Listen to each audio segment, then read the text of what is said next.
नमस्कार दोस्तों, स्वागत है नई कहानी में। यहाँ पर आपको हर तरह की कहानियाँ मिलेंगी और इसी कहानियों को सुनने के लिए चैनल को सब्सक्राइब भी जरूर कर लें। स्नेहा सब काम निपटाकर स्टडी टेबल पर बैठी ही थी और ट्रिन ट्रिन फोन की घंटी बजी। स्नेहा ने जल्दी से फोन उठाया। क्या बात है जानू, अब तक सोई नहीं तुम? मेरी याद तो नहीं आ रही? शेखर ने शरारत से पूछा। सच्ची तुमसे कभी अलग नहीं रही हूं ना, नींद आ ही नहीं रही। आ जाओ जल्दी से, स्नेहा ने भी शरारत से ही जवाब दिया। कुछ देर बस यूं ही शरारत भरी बातें चलती रहीं। अच्छा, अब सो जाओ जल्दी से, कल सोने नहीं दूंगा। मुस्कुराकर स्नेहा ने फोन बंद किया। डायरी खोली। वैसे उसका नियम नहीं था रोज लिखने का, पर आज कुछ लिखने का मन हो रहा था। आज शेखर भी नहीं थे, बच्चे सो गए थे और सच में नींद भी तो नहीं आ रही थी। आज का दिन शायद कुछ खास था उसके लिए, बस दिन भर सोचती ही रही थी अमित और अपने बारे में।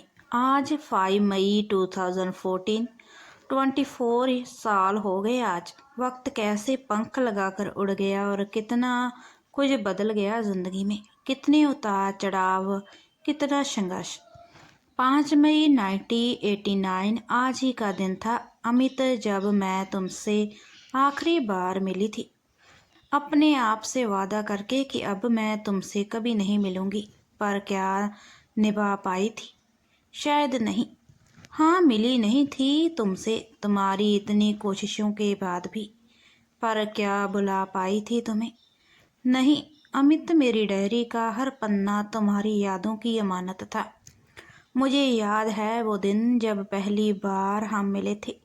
पापा के बॉस की बेटी मीना दीदी ने पहचान करवाई थी हम दोनों की, और लिखते लिखते वह अतीत में खो गई। अमित, यह स्नेहा है। कल ही इसके पापा गुड़गांव से यहाँ ट्रांसफ़र होकर आए हैं। स्नेहा, अमित मेरे काका जी का बेटा है, तुम्हारी ही क्लास में है, पुणे की बेस्ट कॉलेज में पढ़ता है। इसके पापा की अच्छी पहचान है कॉलेज में। मैंने और अमित ने हाथ मिलाकर हेलो किया। अमित पहली नज़र में बहुत स्मार्ट लगा था। घुंघराले बाल, नीली आंखें, गोरा रंग और गुलाबी होंठ पर एक लड़की सी हल्की सी मुस्कान। बहुत अच्छा लगा। वो भी शायद मुझे ही देख रहा था। मैंने काली स्कर्ट और लाल रंग की टॉप पहन रखी थी, खुले बॉब कट बाल और करीने से किया हुआ हल्का मेकअप। उसने कहा, लेट्स बी फ्रेंड्स। मुझे अच्छा लगा, मैंने हामी भर दी। अमित, मीना दीदी ने कहा, स्नेहा बहुत ब्रिलियंट है, बोल्ड और मॉडर्न भी। फर्स्ट ईयर में यूनिवर्सिटी टॉप किया है, तुम्हारी कॉलेज में एडमिशन लेना चाहती है। स्नेहा के पापा भी टेक ओवर में बिजी रहेंगे। क्या तुम स्नेहा की हेल्प करोगे पढ़ाई में? कम ऑन मीना दीदी, आपने कहा है तो फॉर श्योर। अमित ने कहा। स्नेहा, कल तुम मुझे यहीं मिलना सुबह 10 बजे और पेपर्स के साथ। हम लोग एडमिशन की फॉर्मेलिटी पूरी कर ले। दूसरे दिन अमित बाइक लेकर आया था मुझे लेने, और अगले 3-4 दिन हम लोग कॉलेज, यूनिवर्सिटी और घर के ही चक्कर लगाते रहे। आखिर मुझे उसकी कॉलेज में एडमिशन मिल गई थी। बहुत हेल्प की थी अमित ने और पूरा ख्याल रखा था मेरा। बात बात में कोई चुटकुला छोड़ देना उसकी आदत में था। हंस हंस कर पेट में बल पड़ जाते। कहूँ तो एक अच्छा दोस्त मिल गया था नहीं नई जगह में। मेरे थैंक यू कहने पर कहा, इसकी कोई ज़रूरत नहीं, लेकिन मैं पढ़ाई में थोड़ा सा पीछे हूँ। लास्ट मिनट में पढ़कर पास होता हूँ, बस अपनी नोट्स मुझे दे दिया करना। कॉलेज में अमित की वजह से बहुत जल्दी कुछ अच्छी दोस्त सहेलियाँ मिल गई। एक अच्छा खासा ग्रुप बन गया था। बस दिन भर पढ़ाई के साथ साथ दमा चौकड़ी मची रहती। घर जाने का मन ही न करता। अचानक स्नेहा ने पीठ पर किसी का हाथ महसूस किया। चौंक कर वर्तमान में पहुंची स्नेहा ने देखा, श्रुति कह रही थी, मम्मी क्या कर रही हो? सो जाओ, रात के 1 बज रहे हैं।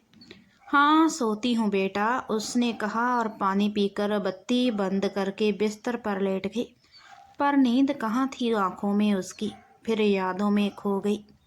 अमित स्नेहा पहली बार स्टडी टूर पर जा रहे हैं।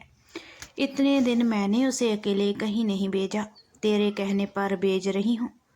उसका ख्याल रखना, मम्मी अमित से कह रही थी। और स्नेहा पैकिंग में व्यस्त थी। बहुत खुश थी वह। पहली बार घर की 4 दीवारी से दूर अपने दोस्त सहेलियों के साथ 2 हफ्ते के टूर पर जाना बहुत अच्छा लग रहा था। और फिर साथ में अमित भी तो था। कितना हंसी मजाक करता था वो। चेन्नई में जब सब लोग स्टडी टूर से वापस आकर होटल पर शाम में आराम कर रहे थे, उसने अमित से कहा, मुझे बीच पर जाने का बहुत मन है, प्लीज़ ले चलो। अमित मैडम से इजाज़त लेकर उसे मरीना बीच ले गया था। पहली बार किसी बीच पर आई थी वह। साथ साथ चल रहे थे दोनों। चलते चलते उसने अमित का हाथ पकड़ लिया और दूर तक चलते रहे दोनों बिना कुछ कहे। पानी की लहरों ने कदम को छुआ तो बहुत अच्छा लगा। उसने सैंडल खोल दिए और हाथों में पकड़कर पानी के किनारे किनारे चलने लगी। अचानक एक बड़ी तेज लहर आई, उसके पैर लड़खड़ा गए और गिर पड़ी वह। हाथों से सैंडल छूट गए। अमित को भी तेज झटका लगा और गिरते गिरते बचा था वह भी, लेकिन हाथ नहीं छूटने दिया। खुद को जल्दी से संभालकर उसे भी संभाला और पानी से बाहर ले आया। कितनी डर गई थी वह। अमित के सीने पर सर रख दिया था। अमित उसके सर पर हाथ फेरता रहा, फिर अपनी जैकेट पहना कर होटल में ले आया था।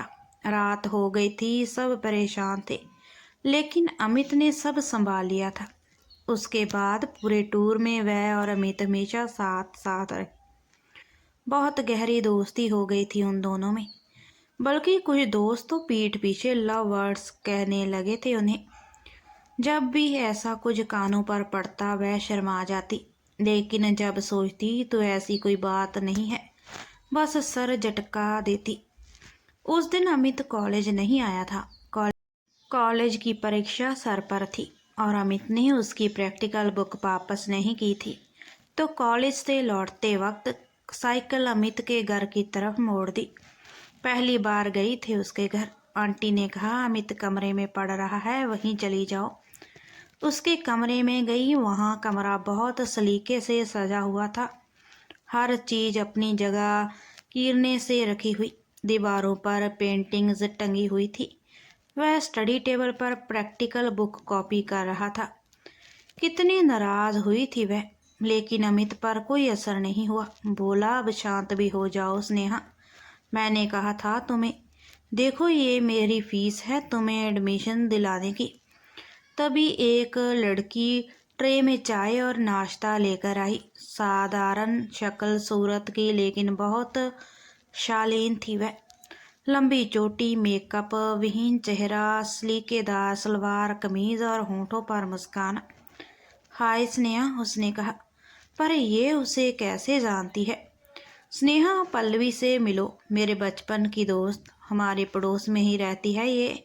ये मेरे सभी दोस्तों के बारे में सब कुछ जानती है। फाइन आर्ट्स में ग्रेजुएशन कर रही है। मेरे कमरे की सब पेंटिंग इसी ने बनाई है। चलो तुम दोनों बात करो, तब तक मैं फटाफट कॉपी कर लेता हूँ, उसने फिर कहा। पल्लवी से कुछ इधर उधर की बातें हुई। बता रही थी कि अमित बहुत तारीफ करता है स्नेहा की, लेकिन स्नेहा का ध्यान नहीं था। बस नोट्स और प्रैक्टिकल बुक लेकर वापस आ गई थी।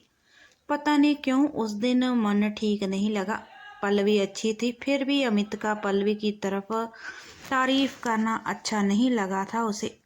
एक अजीब सी कसमसाहट पहली बार लगा कि उसे अमित से प्यार हो गया था।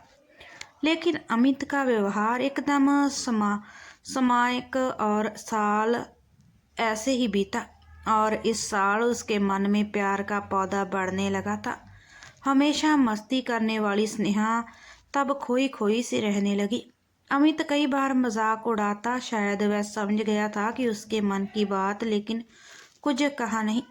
बस हमेशा एक ही बात कहता, स्नेहा तुम्हें अपने सपने पूरे करने हैं, फाइनल्स की परीक्षाएं चालू हो गई हैं। इस बार परीक्षा का सेंटर दूर था। मम्मी के कहने पर अमित रोज उसे लेने आता, पेपर खत्म होने पर घर वापस छोड़ जाता। टन टन टन घड़ी ने 3 बजाए, लेकिन यादें पीछा नहीं छोड़ रही थी। पानी पीकर वह फिर स्टडी टेबल पर आकर बैठ गई, फिर से लिखने लगी। 5 मई 1989 उस दिन आखिरी पेपर था। सोच लिया था मैंने, आज अपने मन की बात कह दूंगी अमित आज आखिरी पेपर है, परीक्षा के बाद हम कहीं चलेंगे, कोई बहाना नहीं चलेगा। किसी तरह पेपर खत्म हुआ। अमित ने डेस्क पर आकर कहा, चलो कहाँ चलना है? आज मन में हलचल थी। मैंने कहा, चलो शहर के बाहर टेकड़ी पर जो गुफाएं हैं वहीं जाकर बैठते हैं थोड़ी देर। अमित आज अलग सी फरमाइश पर चौंका था। शायद उसने सोचा था कि हमेशा की तरह फिल्म देखने की जिद करूंगी। हम घुमावदार रास्ते में टेकड़ी पर पहुंचे। मैं आज बाइक पर अमित की कमर में हाथ डालकर बैठी थी। वहां हम दोनों अकेले थे। गुफा के बाहर सीढ़ी पर बैठ गए हम दोनों। कुछ देर बात करने के बाद अमित ने कहा, आज कुछ खास बात है? यहाँ क्यों आई हो? मेरा दिल धड़क गया। कैसे कहूँ? मैंने अमित की तरफ देखा और नज़रें झुका ली। कुछ कहना है? अमित ने कहा। मैंने नज़रें उठाई, उसके हाथों को अपने हाथों में लेकर लर्जते स्वर में कहा, अमित मैं नहीं जानती ये कब और कैसे हुआ, नहीं जानती कब तुम्हारी दोस्ती प्यार में बदली।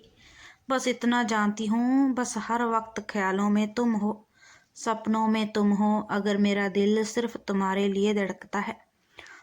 मुझे तुमसे प्यार हो गया है। I love you Amit. मैंने किस तरह कहा और नज़रें झुका ली।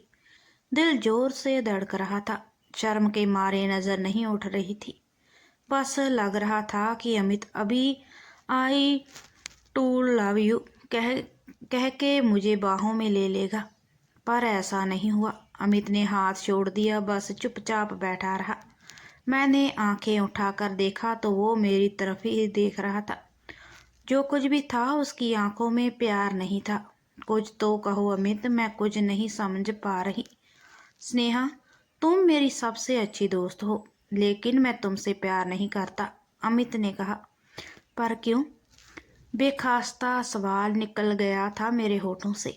स्नेहा, तुम मुझे गलत मत समझना, मैं तुम्हें धोखे में नहीं रखना चाहता। पल्लवी और मैं एक दूसरे से प्यार करते हैं। विवाह में बंधने का वादा एक दूसरे से कर चुके हैं हम दोनों। मेरे मम्मी पापा उसे बहू के रूप में स्वीकार कर चुके हैं। बस मैं कुछ बन जाऊं, फिर हम विवाह भी कर लेंगे। लेकिन मैं समझता हूँ स्नेहा, मैंने तुम्हारे मन की बात बहुत पहले समझ ली थी, लेकिन कुछ कहा नहीं था। अगर कह देता तो तुम पढ़ाई पर ध्यान नहीं दे पाती और तुम्हारा सपना अधूरा रह जाता। पल्लवी मेरा बचपन का प्यार है, मैं उसे धोखा नहीं दे सकता। तुम मेरी बेस्ट फ्रेंड हो, रहोगी भी। लेकिन मुझे माफ़ करना दोस्त, मैं तुमसे प्यार नहीं करता। मैं आसमान से गिरी थी जैसे। सब कुछ फ्रीज हो गया था। क्या कहूँ मैं? जैसे गहरे कुएं से निकली हो मेरी आवाज़। मैंने कहा, ठीक है अमित, अब मेरे पास कहने को कुछ नहीं बचा। मुझे खुशी है कि तुम अपने वादे के पक्के हो। बहुत खुशनसीब है पल्लवी जिसने तुम्हें पाया, तुम्हारे प्यार को पाया। पल्लवी बहुत अच्छी है, तुम खुश रहना उसके साथ। मैं वादा करती हूँ तुम्हारी ज़िंदगी में फिर कभी नहीं आऊँगी।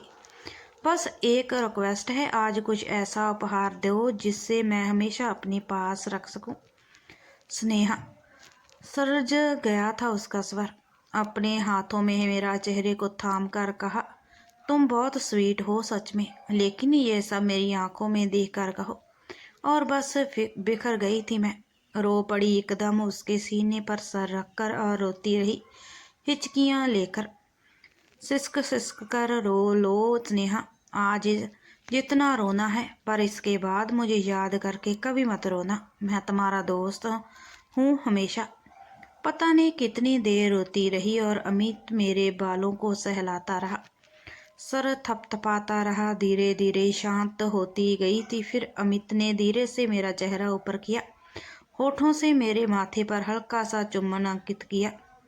फिर अपने होठों को मेरे दोनों आंखों पर रखकर चूम लिया। फिर हाथों से मेरे चेहरे को थाम कर कहा, तुम बहुत प्यारी हो स्नेहा।